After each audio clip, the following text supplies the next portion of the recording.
Dad's voice hadn't changed, clear, clipped, tactical. Just sit near the back.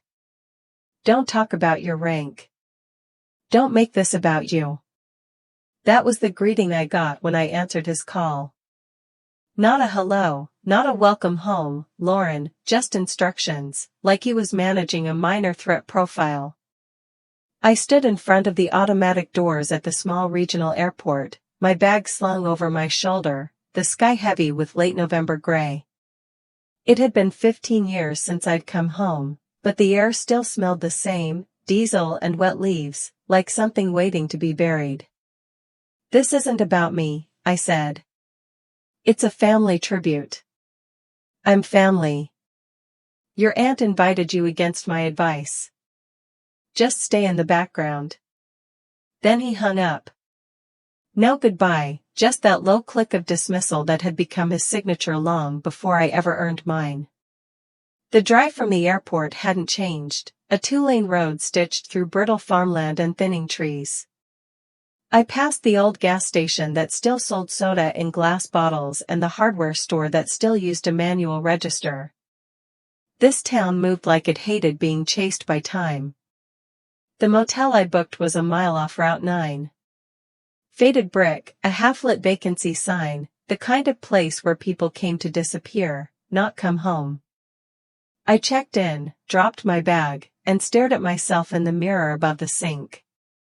Sharp lines, tired eyes, the face of a woman who'd done more in the last year than most people managed in a lifetime, but who still couldn't get a seat at her own family's table.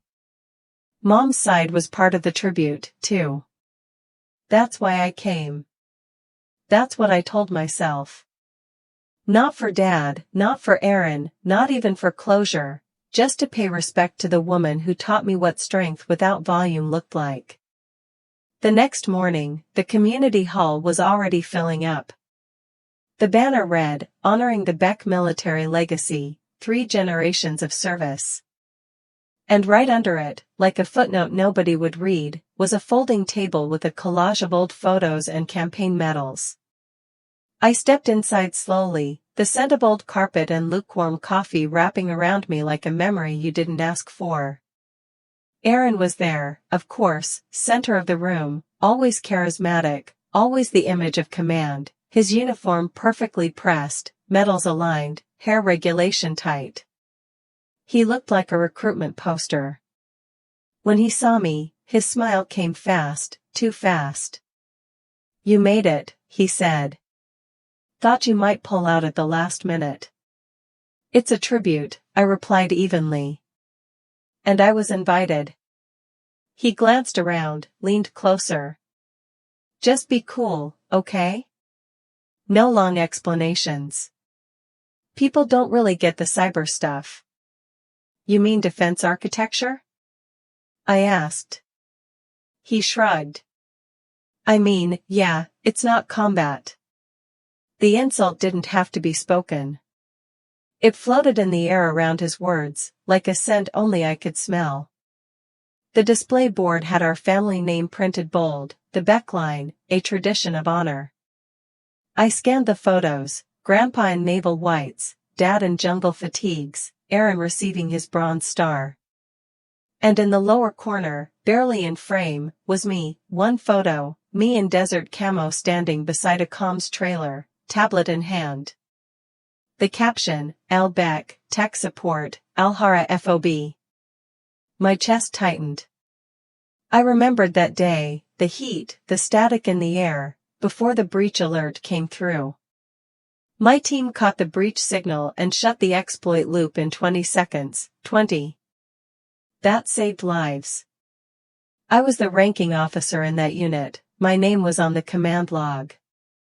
But here, I was tech support. Aunt Diane found me near the punch table. Lauren, she said, voice low, you look so much like your mother. I gave a small smile. She's the reason I'm here. She'd be proud, she whispered. Some of us know what you've done.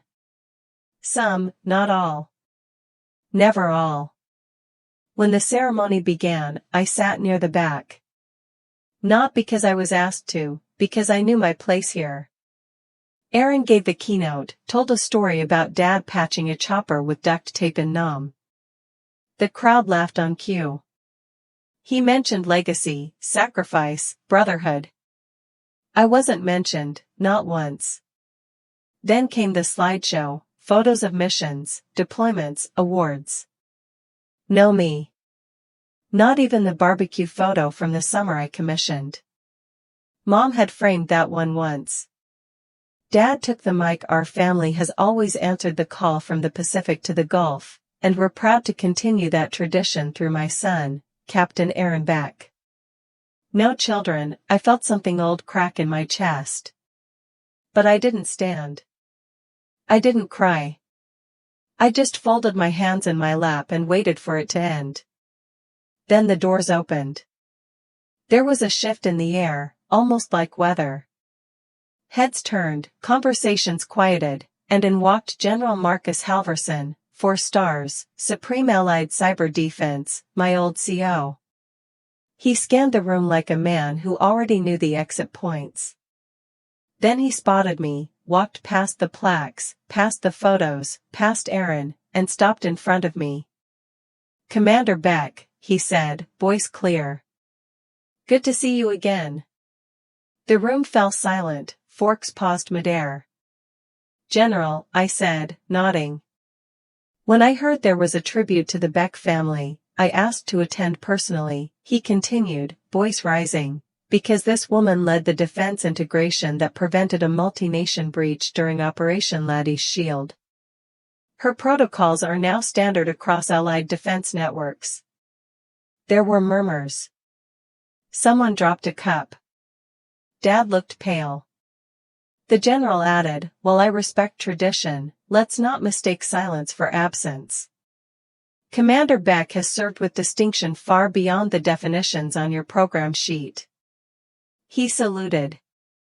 I returned it, crisp, clean. Then he walked out. I didn't look at my father as I passed the front row. Didn't glance at Aaron. I just walked to the hallway where the family timeline hung, where my name was barely visible beneath an old field report. I reached into my bag, pulled out a fresh plaque, Commander L. Beck, Strategic Ops Lead, Laddie's Shield. I peeled the backing and pressed it into place over the old tag. Nothing dramatic, just accurate. The hallway was quieter now. My heels clicked against linoleum as I walked the length of the family timeline, rows of laminated dates, faded newspaper clippings, and yellowed commendation letters lining the wall in chronological order, except for mine, of course. Mine had always lived off-center, misplaced or misfiled, or just forgotten entirely. But that plaque, firm in my hand, had weight, not because of the plastic or engraving, but because, for once, my history was being told by me. I headed toward the exit, passing a group of older vets by the coat rack. They watched me wide-eyed and quiet. One of them gave a slow nod. I returned it and kept walking. Outside, the air was colder than it had been an hour ago, like something had shifted, not in temperature, but in the current of things. I didn't go to the car right away. Instead, I walked to the far edge of the community hall parking lot, past flag-draped pickups and sedans with yellow ribbon magnets. I stopped at the field behind the building, the one where they used to hold the summer carnival when I was a kid. The grass was patchy now. The benches cracked, the old scoreboard rusted and frozen on a final score that no one remembered. I stood there for a long moment, hands in my coat pockets, watching the wind move through the dead weeds. Then I heard footsteps. "Lauren," Aaron said behind me. I didn't turn. "Thought you'd be busy working the crowd." He didn't laugh, just stood a few feet away, like he wasn't sure if I was a bomb or a bridge. "You really weren't going to tell us about the general?" I asked, finally turning. "Would it have made a difference?" he said. I shook my head. No. It wouldn't, because it was never about what I did. It was about what you were allowed to be. Aaron flinched, like I'd slapped him. He looked toward the horizon, like the answer might be hiding out there. I didn't know about the photo, he said eventually. Or the program calling you tech support. That wasn't me. But it never bothered you. He looked down. I guess I got used to it being about me. I let that hang between us, the unspoken weight of years I sat in the audience while he took bows for a legacy we both built. You know, I said, I didn't want the general to come. I didn't ask for that. But you didn't stop him. No, I replied, because maybe he knew what I needed better than anyone else in that room did. Aaron stepped forward slightly. So what now? I took a breath, let it out slowly. Now I finish what I started. Back at the motel, I peeled off my coat, kicked off my shoes, and sat at the edge of the bed, staring at the folder I'd pulled from my bag. It was labeled Joint Command Brief, Geneva Transition. It was the next step, a move that would take me out of the country, out of the shadows. Maybe I hadn't signed it yet, but something about today, about watching a room full of people have to see me, had shifted the ground under my feet. I opened the folder, flipped through the paperwork. It felt right, not safe, not easy, but right. That evening, I got a text from Aunt Diane, he wants to talk face to face. No speeches, just you and him. I stared at the screen. The thing about my father was he didn't talk. He gave orders, assessments, judgments, not conversation. But something in me was still soft, not for him, for Mom. So I texted back, tomorrow, 9 a.m. The house. The next morning, I drove the familiar road to the house I hadn't set foot in for over a decade, white siding, blue shutters. The porch swing still tilted slightly from the summer storm of '08. The mailbox read Beck in faded vinyl letters. He opened the door before I even knocked. You're early, he said. So are you. We stared at each other for a moment. He looked older than I remembered, not just aged or diminished, but still military firm, the kind of man who shaved at 6 a.m. even in retirement.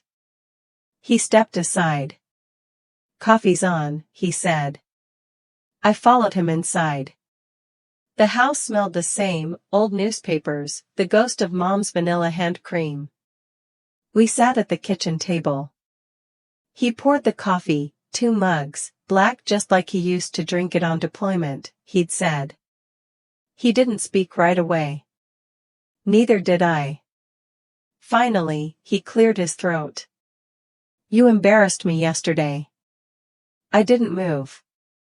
Didn't blink. No, I said. You embarrassed yourself. I just refused to let you do it again.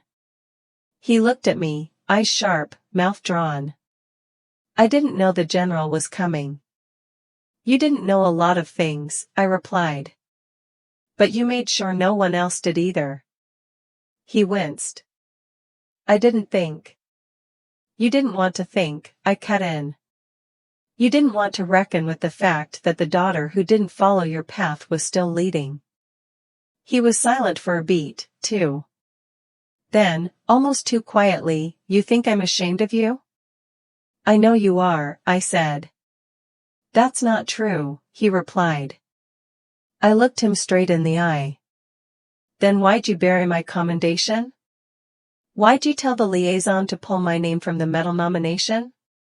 He looked away. Your mother fought me on that, he said. She thought we could be proud of both of you. I didn't want questions. You wanted control, I said. He nodded, didn't deny it. I thought, he said slowly, you'd come home and find a way to fit, in marry, teach maybe. Not this. Not war, not rank. I stood and moved to the window, staring out at the backyard where I used to run drills with a fake rifle made of PVC pipe. I didn't come back for your approval, I said. I came back to set the record straight. He rose, too, his voice steadier now. "I can't undo what's been done," he said, "but you can stop pretending you never did it." I turned to face him. He sighed long and slow. "You're going to take that UN post?" I nodded. He looked at me. For a long moment. "I hope they know what they've got," he said. I picked up my coat.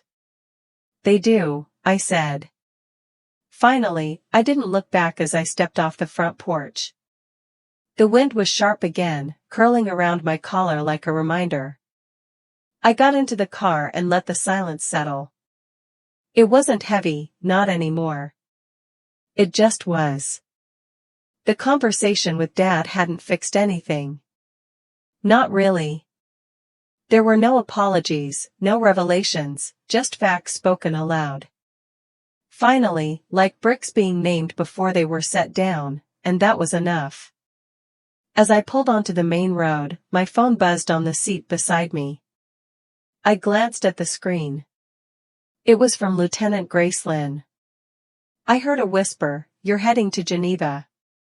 You better not make me chase you across time zones to toaster promotion." GL. I smiled. Grace had been the first to believe in me back when I was 24, sharp-edged and wary, still looking for the emergency exits in every room. She'd handed me my first stop schedule and said, "Don't ask for permission to lead. Prove they need you at the table." I texted back, "Start practicing your French." I had one more stop before I left town. The cemetery sat on a small hill outside the limits, where the grass stayed greener longer and the wind didn't make as much noise. I parked near the far gate, boots crunching against gravel as I walked the familiar path. Her headstone was simple. Marlene Beck. Beloved mother, nurse, anchor. A small bronze angel rested in the soil beside it. I remembered placing that there the day of the service, my hand trembling as I pressed it into the dirt. I hadn't known what to say then. I still wasn't sure now. I knelt down and brushed away a leaf. "Hey, Mom," I said softly. I found the box, words caught in my throat. "You kept everything, all those letters, the articles, even the one about Qatar." I paused. "You fought for me, and I didn't even know." The wind blew gently across the field. I closed my eyes. I thought coming home would make things worse, but it didn't. It made them clear, and I think that's what I needed. I sat back on my heels. "I'm taking the post, Geneva Deputy Director of Strategic Ops." A bird called somewhere in the distance. "You'd laugh if you saw my face on a diplomatic badge," I smiled. "You were always the quiet hero." Maybe that's where I learned it. I stood slowly, brushing off my pants. "Thank you for seeing me." Then I turned back toward the car, toward the road, toward everything else. I didn't tell Dad I was leaving that night. I didn't go to Aunt Diane's. I didn't swing by to give Aaron one last look. It was better this way, no announcements, no performances, just me choosing. The airport was quiet when I arrived. Just a few travelers, a sleepy barista, and the sound of rolling suitcases on tile. I checked in and moved through security like I'd done 100 times before. But this time I wasn't running away. I was stepping forward. Geneva looked like glass and steel and water and possibility. The UN campus rose like a mountain of diplomacy, flags flanking its courtyard like whispers in color. The air smelled like clean stone and fresh ink. My first day was a blur of briefings, access authorizations, system walkthroughs. By day 3, I had my badge. Commander L. Beck. Strategic Deputy Director, Cyber Ops Division. It felt right, not just the title but the weight of it. The team was young, sharp, multinational. Most of them hadn't heard of my family, most didn't even know where Kentucky was. They just knew I was in charge. On a rainy Thursday, I met Karine, 29, brilliant, full of quiet questions and quicker observations. We were reviewing a thread architecture update when she paused, tapping her stylus against her tablet. "Ma'am, can I ask something?" I glanced up. "Always. Are you the same Commander Beck from Laddie's Shield?" I blinked. "Depends on who's asking." She grinned. "My mother was with NATO's signal intelligence. She told me about you, said you built the comm net that caught the loopback breach. She made me memorize the protocol when I was 14. I laughed, really laughed for the first time in days. "Well," I said, "remind me to thank your mother." "She already thanks you," Karine replied. "Every time she hears an alert tone, she trusts." The work consumed me in the best way: cross-sector defense drills, interagency coordination, ghost mapping possible breach scenarios. It was layered, intense, often thankless, which meant it was exactly where I belonged. But even so, the past had ways of echoing. It was late one night when a message came from Maddox Rhett. "Lieutenant General Rhett, I was at the tribute. I was the one who asked about your rank. You carried yourself with more dignity than any officer I've met in 30 years of service. The world is better because you stayed quiet then and spoke up now." I stared at the screen. Not praise, not apology, just respect. And that was enough. Weeks later, I got an email from Aunt Diane. "He's trying in his own way." "The other day," he said, "my daughter, the commander," like it wasn't something to whisper. "Progress, maybe." I didn't respond right away, because for the first time in a long time, I didn't need his words to define mine. I was sitting on the balcony of my new apartment, watching the river move like breath, when Karine stopped by again. "Commander," she said, holding out a printout, "clearance came through. You're speaking at the Allied Defense Symposium next month." I raised an eyebrow. "Am I?" "They want to take on operational silence and invisible leadership." I looked at her. She shrugged. "They said the one from Qatar, from Laddie's Shield, from Geneva." My name wasn't in parentheses anymore. I took the paper and smiled. "Well," I said, "guess we better give them something worth quoting." And we got to work. The morning of the symposium came with a cold front, sharp wind sweeping across Lake Geneva, sharp enough to sting even through a wool coat. I arrived hours before the attendees filled the conference center's vaulted halls. Security waved me through with brisk nods. My badge was clipped to my lapel, my name already printed in the program. Commander L. Beck. Keynote: Leading in Silence, Operational Integrity in Asymmetric Conflict. I paused outside the auditorium door, hand brushing the edge of the frame. For a moment, I remembered the tribute hall, the folding chairs, the missing photo, the way the general's words cracked open a silence I'd learned to live inside. But this room would be different. This time, they'd listen because they chose to. The moderator greeted me, directing me to a side entrance where speakers waited. A tech adjusted my mic discreetly. Another handed me the updated program. I scanned the lineup, my name sandwiched between generals, ambassadors, and cybersecurity architects from 5 different nations. I wasn't the outlier anymore. I was the president. The auditorium filled quickly, diplomats in tailored suits, officers in dress uniform, analysts with coffee-stained notepads. It wasn't a crowd that applauded often or easily. But I wasn't here for applause. When my name was called, the room hushed with an almost imperceptible shift. I walked to the podium, stood straight, took a breath, and began. When you lead in silence, you learn to listen to things others miss: the hum of a failing system, the gap in a communications chain, the pressure in a room when no one says what needs to be said. No notes, no slides, just words clear and deliberate. We talk about heroes with medals and missions. But war has changed. Now it's fought in bandwidths, in milliseconds, in code pushed quietly at 2 a.m. It's fought by teams who don't make noise but stop the kind that kills. I saw heads nodding. Not all, but enough. I was called tech support once by people who couldn't see beyond the cable. But the thing about cables is they carry the current. Without them, nothing runs, not your mission, not your legacy, not your name. Silence again. This time, it felt different, not dismissive, but charged, alive.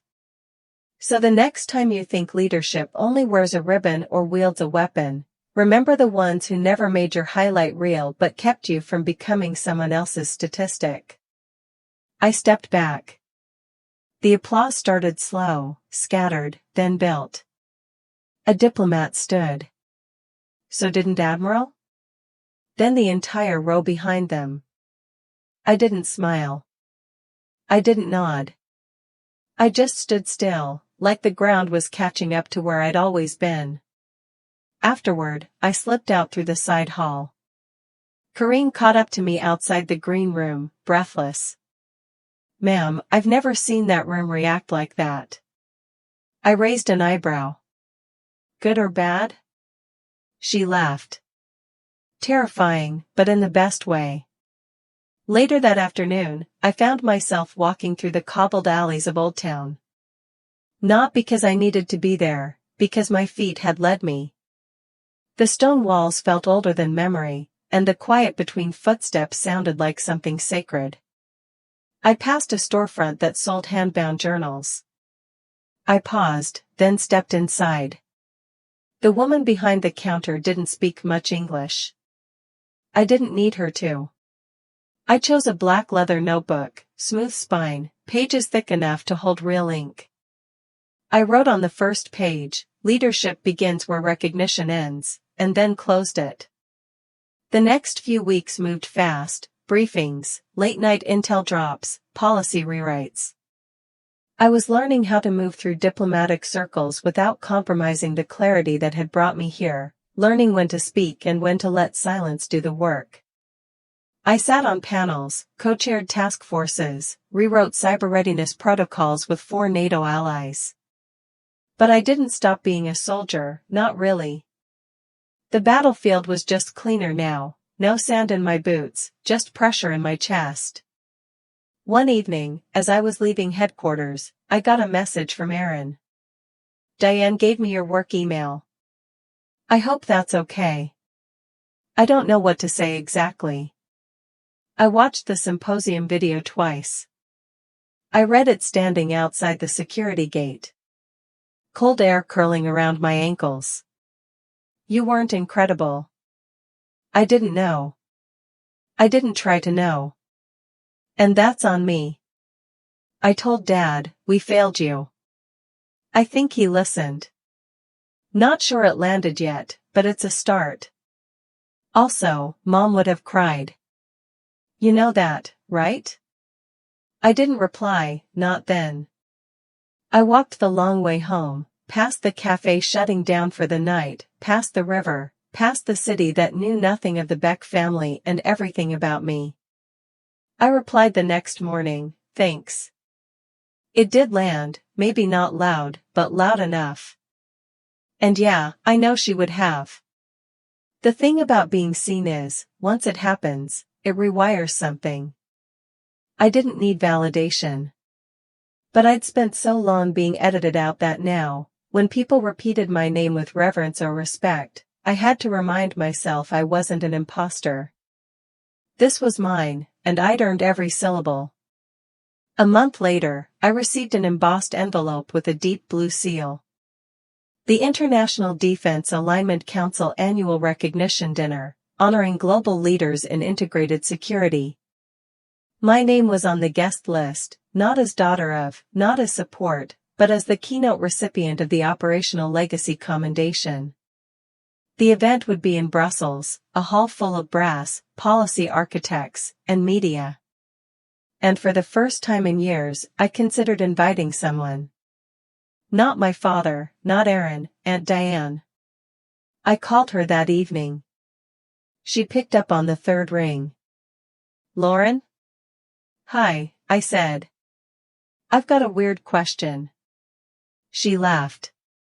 If it's coming from you, it's probably important. I told her about the award. She didn't hesitate. I'll be there, she said. Front row.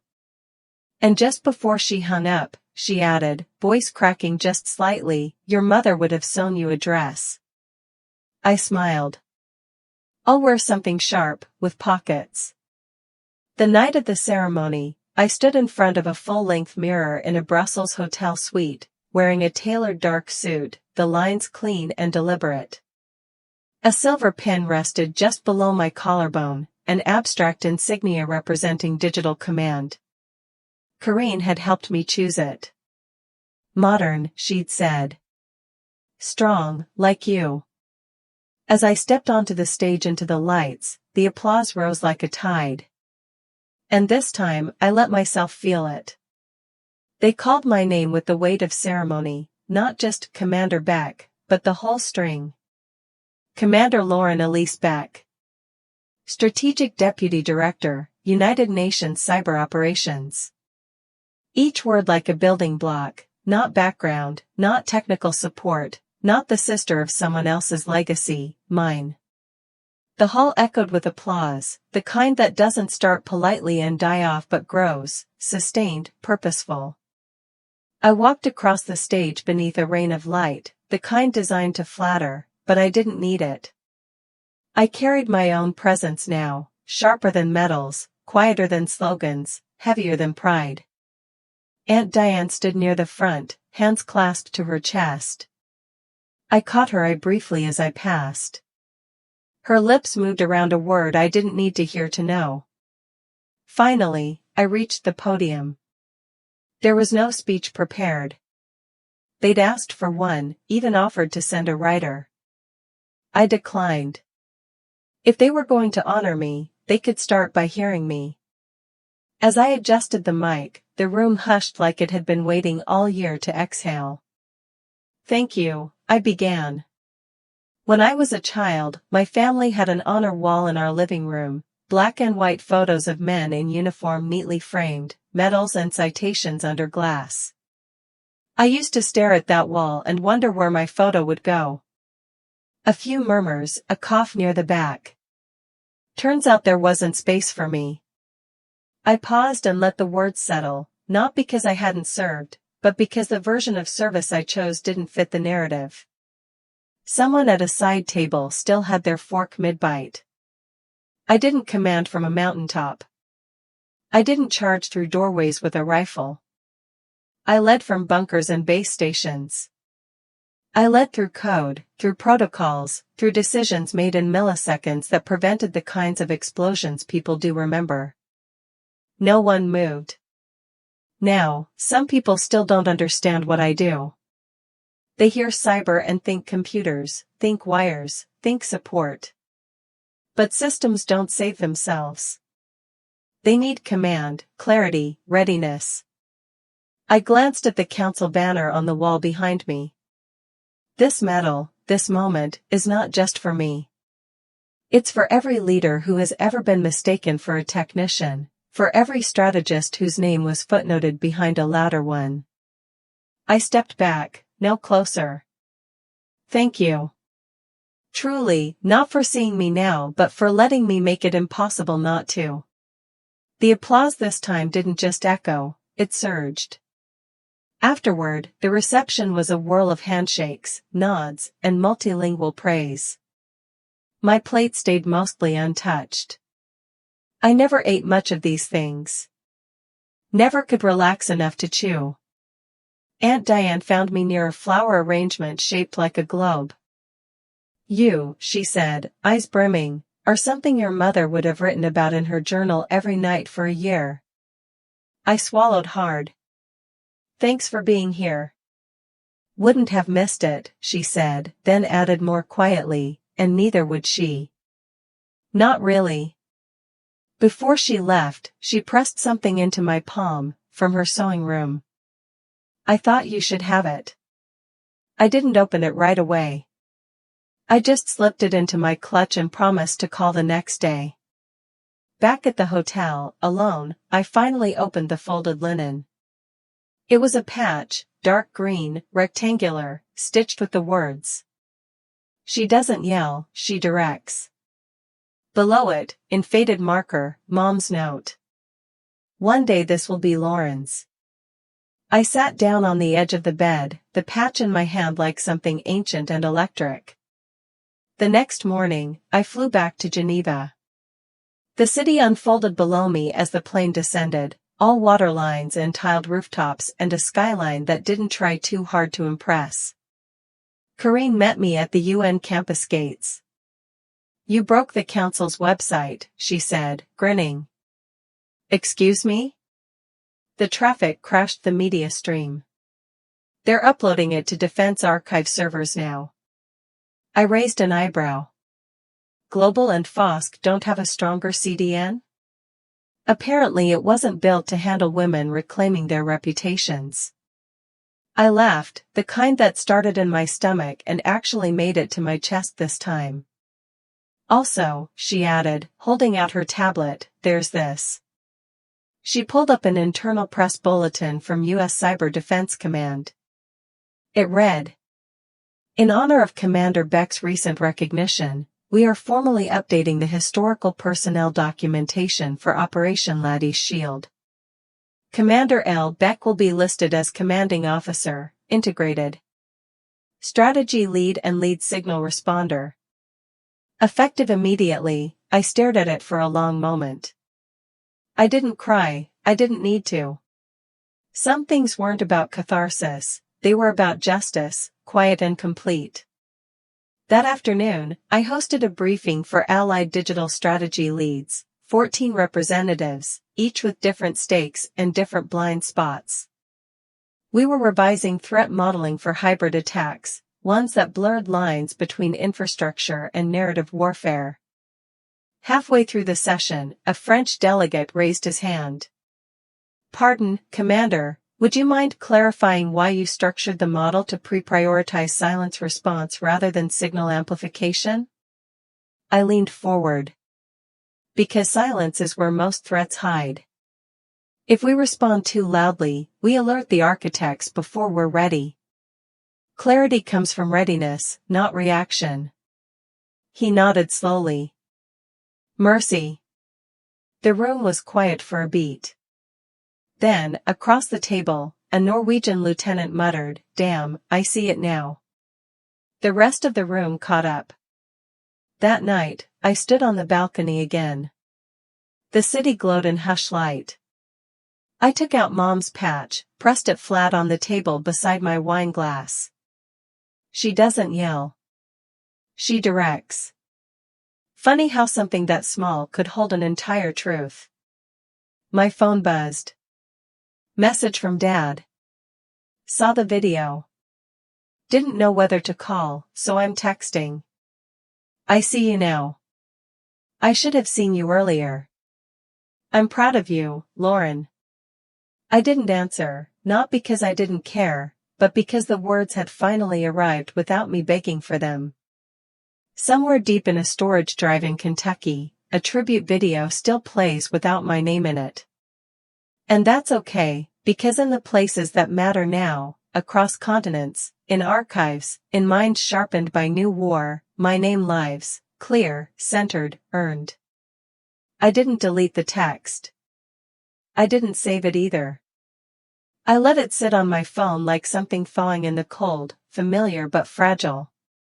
Dad's words had always been currency, he spent sparingly, if ever. Proud had been the rarest denomination of all. And now here it was in plain text, no caveats, no asterisks. I didn't know what to do with it, so I closed the phone and went back inside. A week later, I stood in a bunker beneath Zurich, overseeing a joint simulation exercise. We were testing response times to coordinated infrastructure breaches across transit, communication, and energy grids. It wasn't glamorous, it was precise, tense. We were on hour 5 of the simulation when the alert rang out. Simulated intrusion in Sector 4C, power grid breach cascade. Corrine flinched. I didn't. What's the injection vector? I asked. Backdoor exploit on their terminal subnet, she said. But the entry paths are too clean. It's staged. I stepped toward the main console, pulled the proxy logs. Look for latency anomalies under 11 milliseconds. That's where it's hiding. Her hands flew across the keyboard. Seconds passed. Then she found it, a dummy packet chain masking an old diagnostic callout. No one would have seen that. I looked at her, but we did. She smiled. We patched the breach, ran the recovery cascade, and restored full function in under 9 minutes. When the drill ended, the lead observer, a retired Danish general, approached me. Your people don't panic, he said, offering a curt nod. They follow your voice like it's gravity. I gave a small smile. It's not about shouting. It's about signal clarity. He laughed. They said you were good. I didn't realize you were dangerous, too. Dangerous. That word lingered in my mind longer than it should have, not because I feared it, but because for the first time in my life, someone had used it as a compliment. I remember Dad once telling Aaron, dangerous is good, it means they can't predict you. He never said that to me because he thought I was the opposite of unpredictable. He thought I was safe, contained, technical. He didn't see the fire under the silence, didn't want to. Back at headquarters, I reviewed the simulation logs late into the night. Each data point told a story, each pause, each delay, each redirect, a moment someone could have died had it been real, and we stopped it. 9 minutes. It wasn't perfect, but it was ours. Corrine brought coffee to my desk without being asked. You think they'll run this again with new metrics? She asked. I nodded. They'll have to. She paused. Did you see the article? What article? She flipped her tablet around, an op-ed on the European Defense News Network, Command in the Quiet, how Commander Beck is rewriting the rules of engagement. I stared at the headline, blinked. They're calling you the ghost strategist, she added, almost gleeful. I groaned. Please don't let that stick. Too late. She was already uploading it to the team's private chat, tagging everyone. The nickname spread faster than I liked, in memos, inside conversations, in a chalk sketch someone left on the whiteboard next to our secured operations room, a woman standing calm in the middle of a digital storm. The word ghost scrolled across the bottom. I didn't erase it because deep down, I knew what they meant. I wasn't loud. I wasn't flashy. But I left a mark. A few days later, an unmarked package arrived on my desk. Inside, a simple matte black frame. No note, no sender. Inside the frame, the same tribute photo from Kentucky, the one of me, tablet in hand, behind a command tent.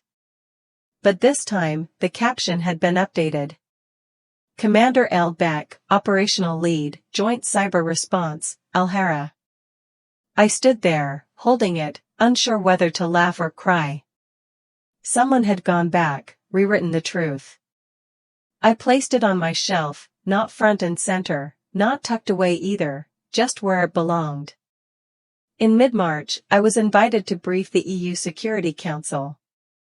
They wanted updates on threat modeling, cross-national policy integration, and the future of allied cyber resilience. I wore the same dark suit I'd worn in Brussels, no insignia, just presence. As I stepped into the Oval Room, I caught sight of the placards around the table, each with a country, a title, a language, and mine, Beck, Ops Lead, UN Strategic Integration. No prefix, no apologies. Just the name. Just the role. I spoke for 45 minutes. Not a word wasted. When I finished, the Italian ambassador leaned forward and said, "You make war sound like chess and fire prevention at the same time." I nodded. That's because it is. After the briefing, while walking the cobblestones behind the council building, my phone buzzed again, a number from home. I almost didn't answer, but something in me said, "You're not hiding anymore." "This is Beck," I said. A pause. "Lauren, it's me, Aaron." I stopped walking. "Hey. Listen, I know you're busy, but I've been thinking about everything." "All of it." I said nothing. I pulled out that letter, the one Dad buried. I read it 3 times. "I didn't know you had it," I said quietly. "Diane gave it to me." I had to sit with it for a while, what it meant. I leaned against a building's edge. "You were always faster than me," he added. I hated that. I exhaled. "You never said anything because I didn't want it to be true." "But it was." "It is." He paused. "Mom knew. She always knew." I closed my eyes. "What do you want from me?" "Nothing," he said. "Just to tell you I see it now, not just the general or the operation." "I see you." A long breath passed between us. "I'm sorry," he said. I looked out over the street where people walked without urgency, unaware that someone halfway across the world was finally saying what should have been said years ago. "Thank you," I said. We didn't talk long after that, didn't need to. Some bridges rebuild in silence. That night, I took the framed photo from my shelf and placed it on the wall in my apartment. Above it, I pinned Mom's patch. Beneath it, a single line written in ink. Command. Geneva had begun to thaw. The river moved freer now, no longer choked with ice at the banks, and people walked a little slower in the streets, like the cold no longer demanded urgency. I found myself lingering too, pausing at bakery windows, reading the same headlines twice, watching birds arc above the rooftops like they knew something about moving on.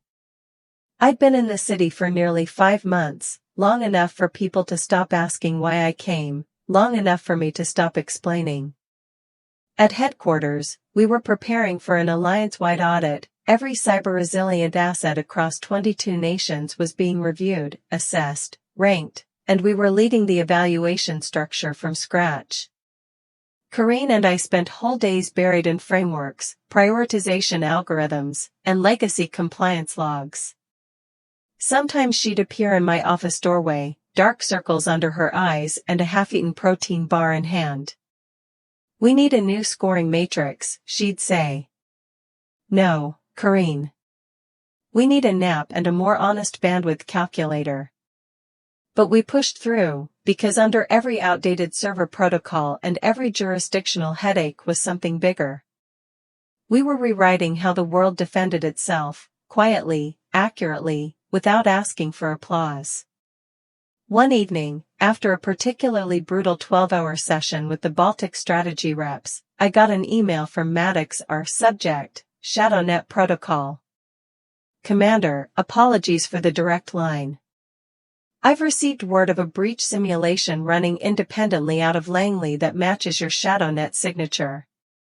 You may want to review the advisory panel's use of your framework, uncredited. Again, let me know if you'd like me to escalate. MRT." I stared at the screen. ShadowNet had been mine, a containment response prototype developed after a real-world near-miss in Bull 3 years ago. It wasn't just code, it was methodology, the backbone of how we'd caught a silent cascade in under 45 seconds. And now it was being piloted again without my name. Not the first time. Wouldn't be the last. But something inside me pulled tight, not anger, not bitterness, but resolve. I opened a blank email to the Deputy Director, Joint Langley Simulation Review. Subject, Attribution Clarification, Protocol SH42. Please confirm author credit for the current advisory panel simulation incorporating the ShadowNet protocol framework was designed, authored, and validated under UN Strategic Lead myself and approved under NATO-backed command structure. Beck. I didn't need to say more.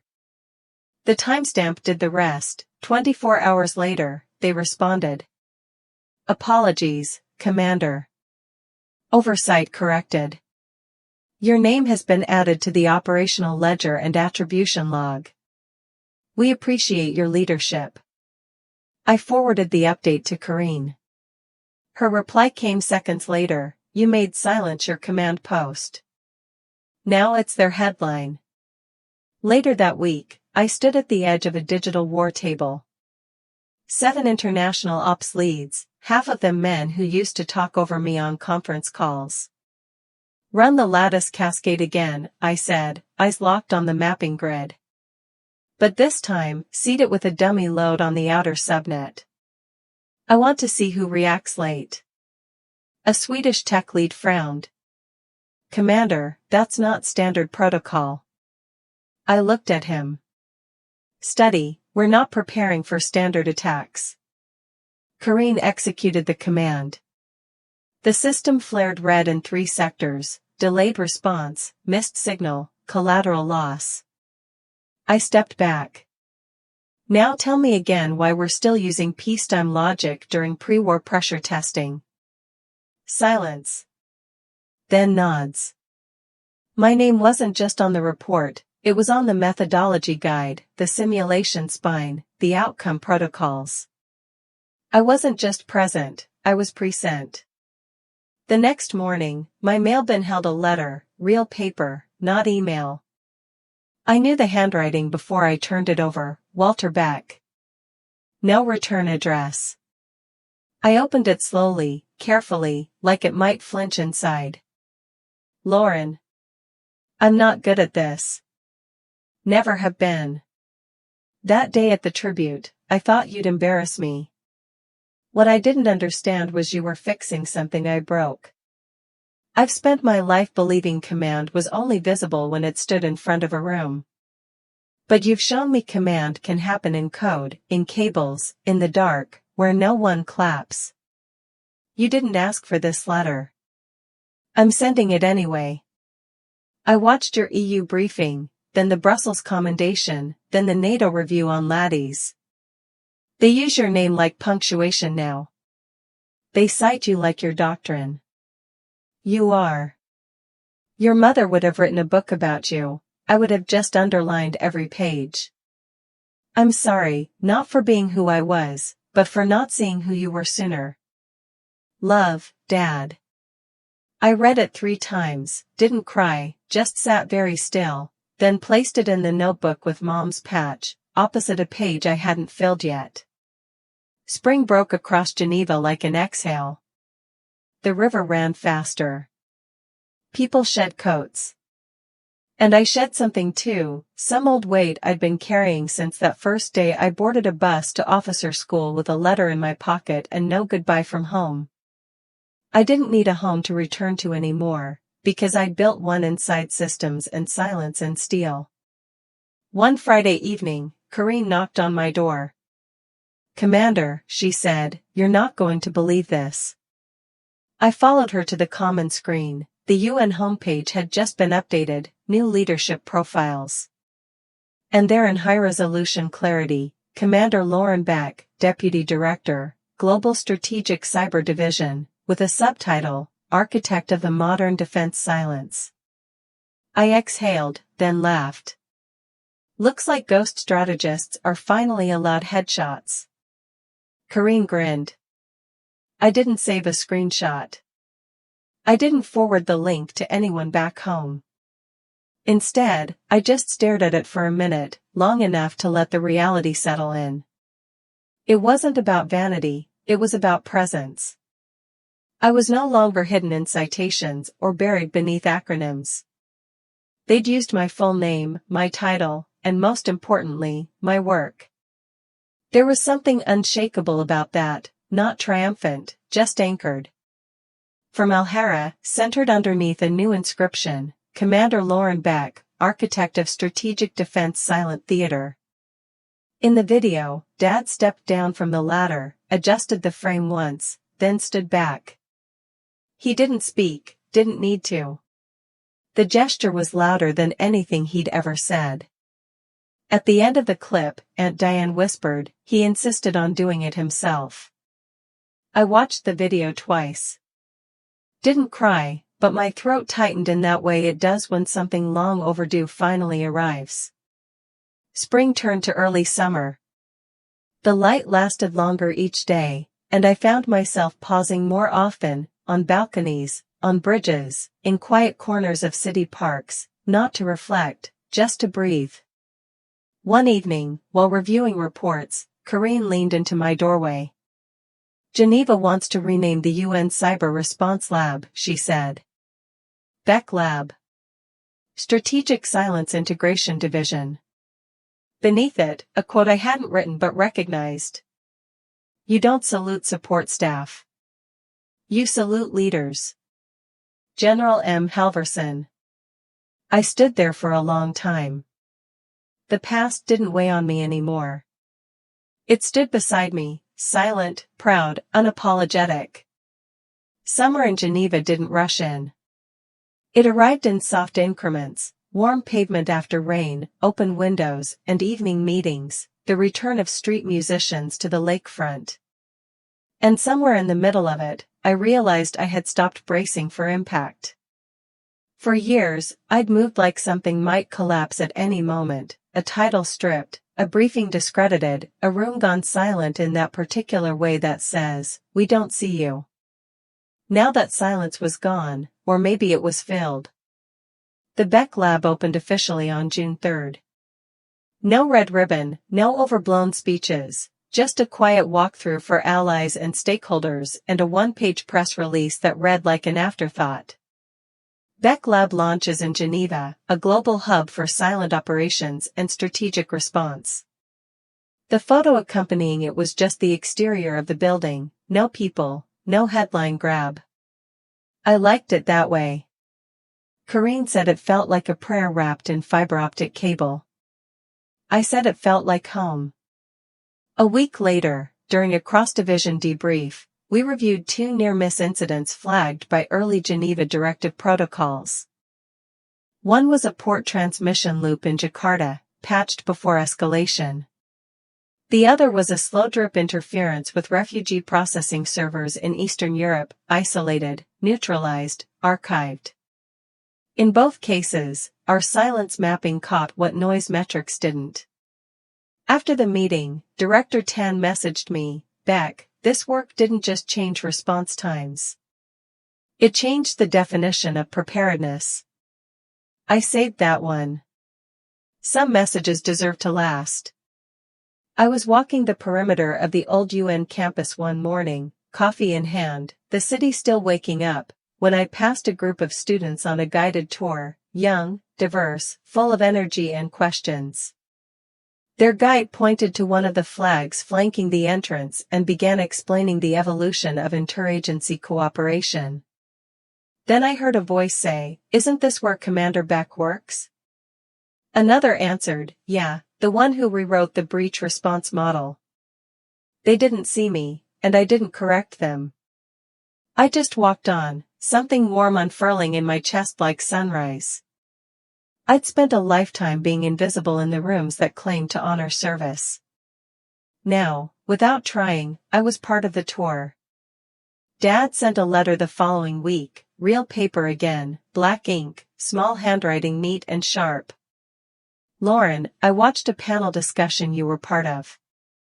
A translator read your transcript aloud because the stream dropped out. It wasn't the delivery that moved me. It was the clarity. You've always known where the cables ran, but now you know how to make people see them too. I showed Aaron the Geneva lab photo. He said, "She earned that." I nodded, not because I was agreeing, but because I finally understand. You didn't just fix systems. You rebuilt trust. Thank you for not quitting when I didn't deserve your persistence. Love, Dad. I read it twice, then folded it into the back page of the notebook with Mom's patch. Underneath, I wrote, "Some truths arrive late. Still, they count." By late July, we were testing the framework on live but low-risk government systems. And then, on a humid Friday morning, something new hit the net. Corrine burst into my office, tablet in hand, eyes wide. "Breach in progress, UN affiliate network coded as routine diagnostics, but it's not." I stood. Coordinates? Proxy loop bouncing across Morocco, Italy, and northern Israel, but the packet timing's off. They're injecting signal delay to simulate maintenance. I was already moving to the command console. Pull up the Geneva directive nodes. What are they saying? Flagged at stage 2, suspected mimic. No auto-escalation yet. Override it, I said. We escalate. Corrine nodded, typing fast, alerting partner nations. We traced the breach to a mass control node embedded in a vendor's firmware update, quiet, elegant, designed to sit dormant until key infrastructure came online next quarter. We neutralized it in under 20 minutes, before it activated, before anyone got hurt. Hours later, we were debriefing with the European Council. The German envoy leaned forward, brows furrowed. How did you see it? That signature was buried beneath compliance noise. I tapped the table because it was too perfect. They waited. Real diagnostics don't move that clean. Rail systems don't breathe in exact rhythms. Silence isn't neat. It's flawed. This was a simulation, a lie dressed as maintenance. The room went still. Then the Spanish liaison said, "That's not detection. That's intuition." I nodded, built on 1,000 quiet alarms no one else heard. After the session, Corrine and I sat by the river. Neither of us spoke for a while, just water and light and space. 2 days later, an email came in from NATO Command. Subject line, "New Standard Protocol ratified." Effective immediately, the Geneva Directive and Shadow Net Breach Detection Framework shall be implemented as a Tier 1 priority protocol across all NATO Cyber Operations Centers. Beneath it, Lead Architect Commander Lauren Beck. That line alone was enough. But attached was something more, a citation, formal, signed, sealed recognition. Not for a single action, but for changing how the world responds. Not in chaos, not in noise, but in clarity. August settled into Geneva like a sigh. The buildings baked gently in the sun. Public squares filled with murmurs and clinking cups. And inside the Beck lab, the hum of quiet, relentless work carried on, just as it always had. Protocols didn't stop for good weather. Neither did responsibility. But something had shifted in the rhythm in me. Not slower, just steadier. Corrine and I met every Monday morning to go over incident trend lines, threat signatures, feedback loops. But now she started bringing pastries from her corner bakery. I started drinking my coffee while it was still hot. We were still vigilant, we just weren't bracing anymore.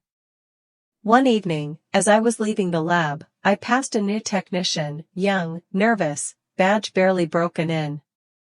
She stood at the interactive board, studying an old lattice shield breach tree we'd kept for training. When she noticed me, she straightened.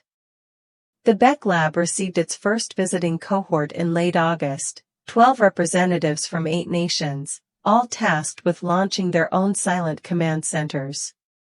They wanted to study our model, our data flows, our decision trees. What they really wanted was to learn how we'd earn trust in silence. I gave the keynote at the opening session, stood at the center of our clean-lined auditorium, some light pouring through the floor-to-ceiling windows, and said, "You're not here to replicate us. You're here to understand how to listen differently." Then I stepped aside and let my team do the rest. A week later, a package arrived. Return address, Kentucky. Inside was a small wooden box. On top, a note from Aunt Diane, "Found this in the attic, wasn't sure if you'd want it, but after everything, I think it's yours more than anyone's." Beneath the note, wrapped in yellowing tissue, was a plaque, the original one from the tribute event, Tech Support Beck. I stared at it for a long moment, then turned it over. On the back, scratched faintly into the wood, as if someone had started to carve then stopped, "You were never just this." The handwriting was unmistakably Mom's. I closed the box gently and set it on the shelf beside the new frame from the updated family wall. The two pieces together told the full truth, how I was seen and how I saw myself. In early September, I received an invitation, the Strategic Women in Global Defense Summit, Paris, keynote, honorary. They didn't ask for a speech. They simply said, "We'd be honored to give you the floor." I stood in a stone-walled conference room overlooking the Seine. The room was full of decorated officers, policymakers, analysts, students. And for the first time, I felt no need to prove anything. I just told the story, not of medals, not of operations, but of what it meant to persist in places that didn't know how to measure you. Leadership, I said, isn't volume. It's vision. And sometimes vision lives in rooms where your name isn't printed until you hang it there yourself. They stood when I finished. Some cried, not for me, for the parts of themselves that hadn't yet been seen. After Paris, the messages started coming. "A colonel from Canada, my daughter just joined the forces. I told her about you. A young systems engineer from India, I printed your protocol to keep beside my desk. A mother from Poland, my son always thought defense meant combat.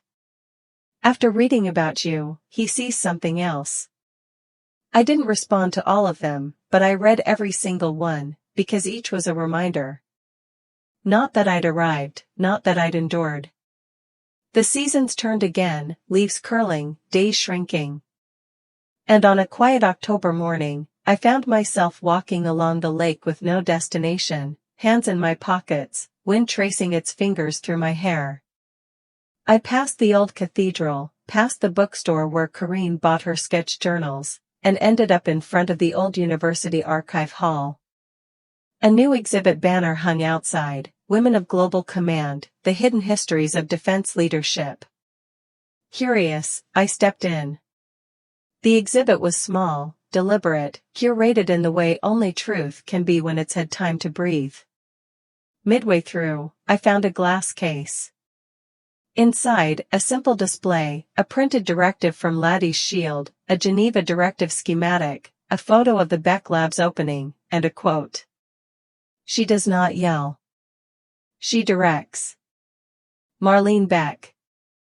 I stared at it, breath caught somewhere between memory and recognition. They had credited my mother. They had understood.